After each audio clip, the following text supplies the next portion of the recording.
کو، ان وہابیوں اور دیوبندیوں کو آج میں یہاں سے یہ پیغام دیتا ہوں، یہ دعوت دیتا ہوں کہ ابھی توبہ کا ابھی توبہ کا دروازہ بند نہیں ہوا ہے۔ آؤ آؤ ایک سچے غلام کی صورت میں نبی کا سچا عاشق بن جا اور پکڑ کر مصطفیٰ کا دامن بول دے میں مجرم ہوا تھا، مجھے ساتھ لے لو، رستے میں ہے جا بچا تھا نہیں۔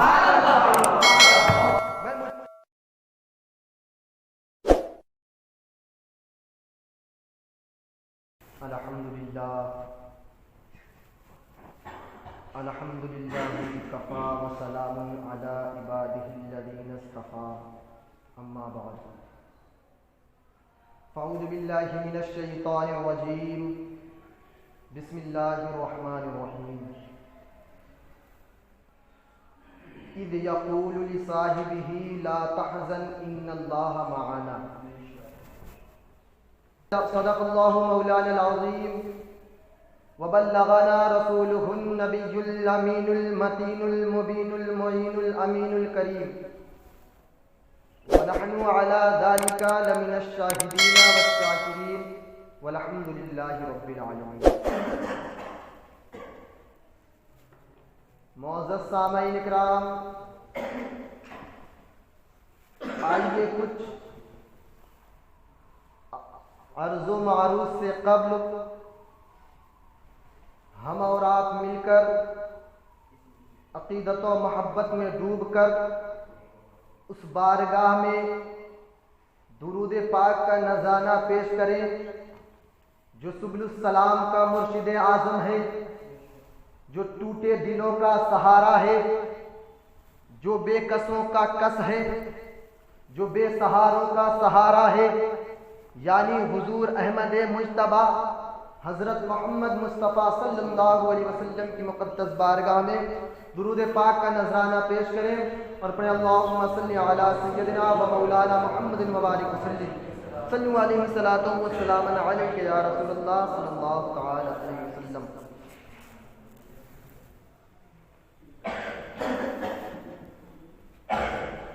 عزیزان گرامی، یہ مقدس مہینہ جو ہمارے اور آپ کے درمیان سے رفتہ رفتہ گزر رہا ہے، اس مقدس مہینے کو حضرت صدیق اکبر رضی اللہ تعالی عنہ کی نسبت ہے۔ اسی مہینے کی 22 تاریخ 11 ہجری کو حضرت صدیق اکبر رضی اللہ تعالی عنہ اس دنیا فانی سے کوچ کر گئے۔ اسی لیے آج میں حضرت صدیق اکبر رضی اللہ تعالی عنہ کی شان اور ان کی خلافت کا موضوع لے کر آپ سب کے سامنے حاضر ہوا ہوں۔ ایک بار جی لگا کر محبت کے ساتھ اور درود پاک پڑھ لیں، اللہم صلی علی سیدنا و مولانا محمد المعدن الجود والکرم منبع العلم والحکم والحکم وبارک وسلم، صلو علیہ صلاۃ وسلام علیک یا رسول اللہ صلی اللہ تعالی علیہ وسلم۔ حضرت علامہ حسن رضا خان بریلوی علیہ رحمت و رضوان فرماتے ہیں، بیاں ہو کس زباں سے مرتبہ صدیق اکبر کا، بیاں ہو کس زباں سے مرتبہ صدیق اکبر کا، ہے یار گار محبوب خدا صدیق اکبر کا، بیاں ہو کس زباں سے مرتبہ صدیق اکبر کا، ہے یار گار محبوب خدا صدیق اکبر کا، اور رسل و انبیاء کے بعد جو افضل ہو عالم سے، رسل و انبیاء کے بعد جو افضل ہو عالم سے، حی عالم میں مرتبہ کس کا صدیق اکبر کا، حی عالم میں کس کا مرتبہ صدیق اکبر کا۔ عزیزان گرامی، بات کی جائے حضرت صدیق اکبر رضی اللہ تعالی عنہ پر کہ کس ذات کا نام صدیق اکبر ہے، کس شخصیت کا نام صدیق اکبر ہے۔ عزیزان گرامی، جب ہمارے آقا و مولا مصطفیٰ جان رحمت صلی اللہ علیہ وسلم نے کوہ صفا سے دعوت اسلام دی تو جس قلب نے سب سے پہلے نور ایمان کو قبول کیا، جس نے سب سے پہلے نبی کی غلامی کا قلادہ اپنے گلے میں ڈالا، اس ذات کا نام صدیق اکبر ہے۔ کس ذات کا نام صدیق اکبر ہے؟ اس ذات کا نام صدیق اکبر ہے جو خود صحابہ ہوئے اور ان کے والد بھی صحابہ ہوئے، ان کے بیٹے بھی صحابہ ہوئے، ان کے پوتے بھی صحابہ ہوئے۔ اس ذات کا نام صدیق اکبر ہے جس کی تعریف و توصیف میں رب قدیر نے قرآن عظیم میں آیتیں نازل فرمائی۔ اس ذات کا نام صدیق اکبر ہے جس نے اسلام کی طرف سے سب سے پہلے کافروں سے لڑائی کی۔ اس ذات کا نام صدیق اکبر ہے جس نے اسلام میں سب سے پہلے مسجد بنائی۔ اس ذات کا نام صدیق اکبر ہے جو امت میں جو سب سے پہلے جنت میں داخل ہوگا۔ اس ذات کا نام صدیق اکبر ہے جس کے کردار و گفتار میں نبی کی مطابقت تھی۔ اس ذات کا نام صدیق اکبر ہے جس کے افعال و کردار میں نبی کی مطابقت تھی۔ اس ذات کا نام صدیق اکبر ہے جس کو حاصل نبی کی خلافت تھی۔ اس ذات کا نام صدیق اکبر تھا۔ اس ذات کا نام صدیق اکبر ہے جس کو حاصل امت کی امامت ہے۔ اس ذات کا نام صدیق اکبر ہے جو میرے آقا کریم علیہ السلام کا یار غار بھی تھا اور یار مزار بھی ہے۔ اس ذات کا نام صدیق اکبر ہے جو میرے آقا کریم علیہ السلام کا یار غار بھی تھا اور یار مزار بھی ہے۔ جبھی تو علامہ حسن رضا خان فاضل بریلوی علیہ رحمت و رضوان جب حضرت صدیق اکبر رضی اللہ تعالی عنہ کی شان میں زبان کھولتے ہیں تو یوں گویا ہوتے ہیں، بیاں ہو کس زبان سے مرتبہ صدیق اکبر کا، ہے یادگار محبوب خدا صدیق اکبر کا، اور رسول و انبیاء کے بعد جو افضل ہے عالم سے، یہ عالم میں کس کا مرتبہ صدیق اکبر کا۔ عزیزان گرامی، انبیاء کرام علیہ السلام کے بعد جس ذات کو سب پر افضلیت حاصل ہے اس ذات کا نام صدیق اکبر ہے۔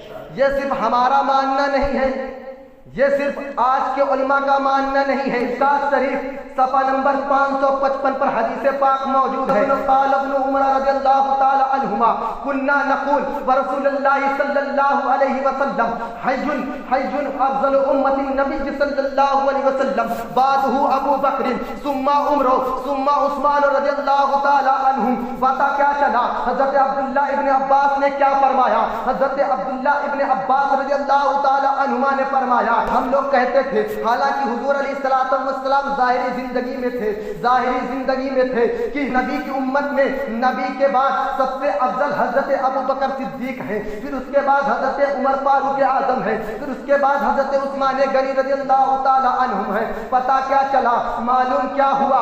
میرے آقا کریم علیہ السلام کی امت میں مصطفیٰ جان رحمت صلی اللہ علیہ وسلم کے بعد سب سے افضل حضرت صدیق اکبر ہیں۔ صرف اتنا ہی نہیں، اور آگے بڑھیے حضرت عائشہ صدیقہ رضی اللہ تعالی عنہا مصطفیٰ جان رحمت صلی اللہ علیہ وسلم کی بارگاہ میں حاضر ہے اور رات کا وقت ہے، تارے ٹمٹما رہے ہیں۔ میرے آقا کریم علیہ السلام سے حضرت عائشہ عرض کرتی ہے، اے میرے سرتاج، اے میرے آقا، آسمان میں جو یہ تارے ٹمٹما رہے ہیں کیا ان تاروں کے برابر کسی کی نیکی ہے؟ تو میرے آقا کریم علیہ السلام نے فرمایا، اے میری پیاری عائشہ، جتنے آسمان میں تارے ہیں اتنی نیکی حضرت عمر فاروق اعظم کی ہے۔ پھر عرض کرتی ہے، اے میرے آقا، کیا آسمان میں جتنے تارے ہیں اتنی نیکی کسی کی ہے؟ تو میرے آقا کریم علیہ السلام نے پھر جواب دیا، اے عائشہ، آسمان میں جتنے تارے ہیں اتنے حضرت فاروق اعظم کی نیکی ہے، تو نیکی ہے۔ پھر حضرت عائشہ صدیقہ عرض کرتی ہے کہ اے میرے سرتاج، اے میرے آقا،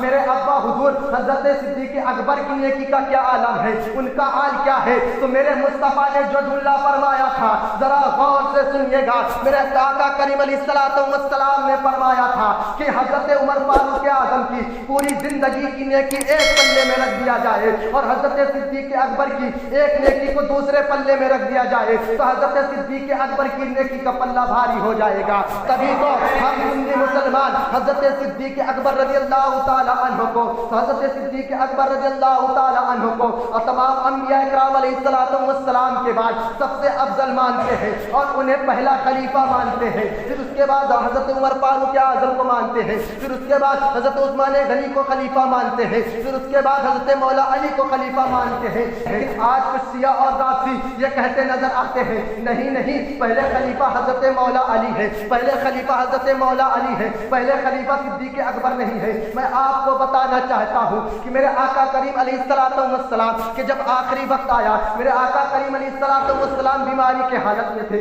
میرے آقا صلی اللہ علیہ وسلم نے حضرت عائشہ صدیقہ رضی اللہ تعالی عنہ سے فرمایا مرو ابا بکر فیصلی بالناس، یعنی ابو بکر کو حکم دو کہ لوگوں کو نماز پڑھائیں۔ حضرت عائشہ صدیقہ عرض کرتی ہے اے میرے آقا، اے میرے سرتاج، میرے ابا بہت نرم دل کے ہیں، میرے ابا بہت نرم دل کے ہیں، جب آپ کو وہ مصلی پر نہیں دیکھیں گے، جب آپ کو وہ مصلی پر نہیں پائیں گے تو وہ غمگین ہو جائیں گے، ان کی آنکھوں سے اشک جاری ہو جائیں گے، وہ کیسے امامت فرمائیں گے، کسی اور کو امامت کا حکم دے دیجئے۔ تو میرے آقا کریم علیہ السلام نے پھر فرمایا مرو ابا بکر فیصلی بالناس، ابو بکر کو حکم دو کہ لوگوں کو نماز پڑھائیں۔ پھر عائشہ صدیقہ عرض کرتی ہے کہ اے میرے آقا، میرے ابا بڑے نرم دل کے ہیں، میرے ابا بڑے نرم دل کے ہیں، آپ کو جب نہیں پائیں گے تو غمگین ہو جائیں گے، لہٰذا حضرت عمر کو نماز پڑھانے کا حکم دے دیا جائے، امامت کرنے کا حکم حضرت عمر کو دے دیا جائے۔ تو میرے آقا کریم علیہ السلام نے تاکید کے ساتھ فرمایا مرو ابا بکر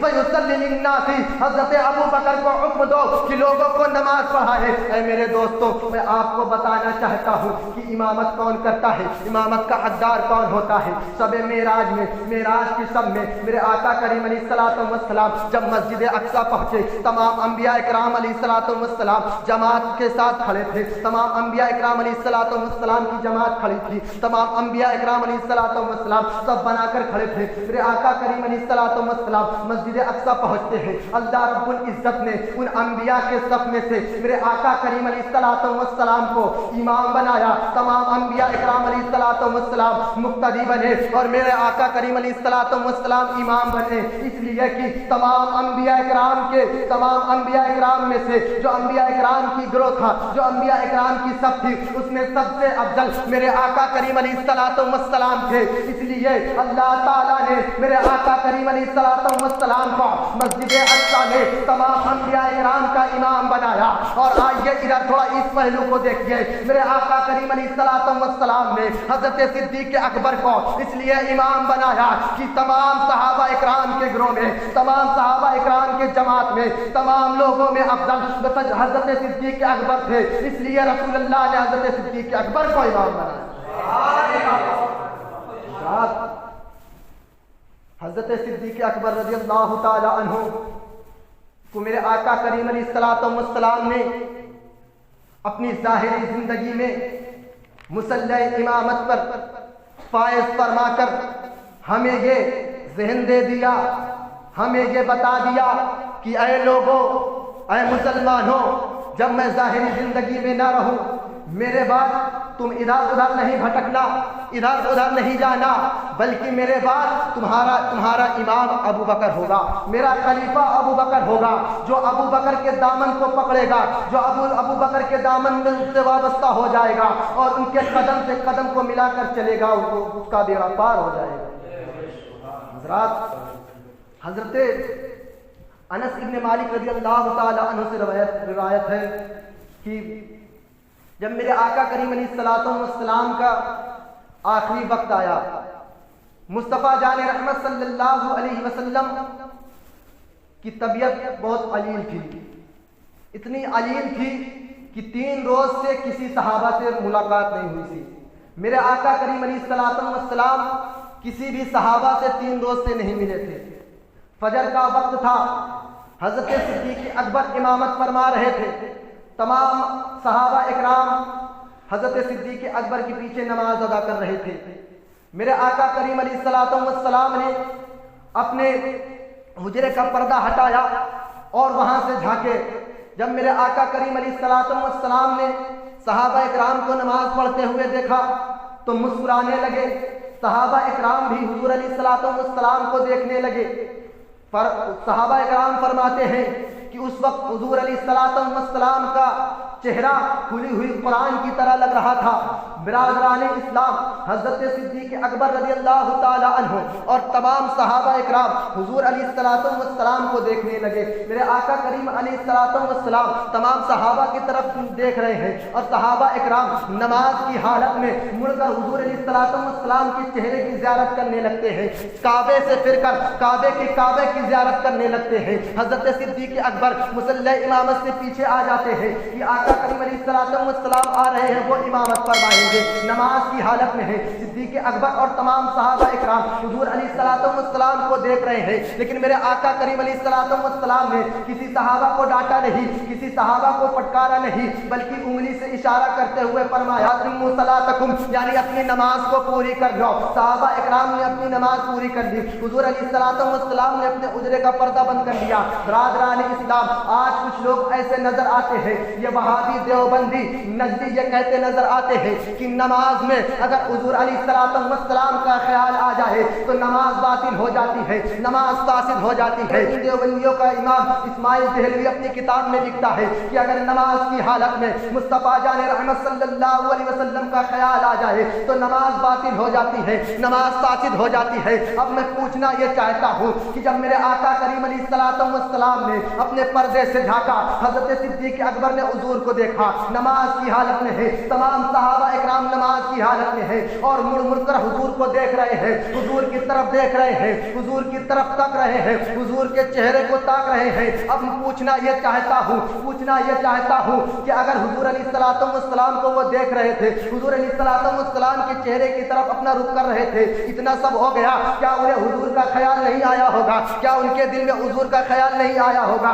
یقیناً حضور کا خیال آیا ہوگا۔ پھر اب میں پوچھنا چاہتا ہوں کہ اگر حضور کا خیال آیا ہوگا تو ان کی نماز ہوئی یا نہیں ہوئی؟ تو قسم خدا کی سوالات کے جواب کا دینا ان کے لیے بہت بھاری پڑ جائے گا۔ اسی لیے انہیں میں یہ دعوت دیتا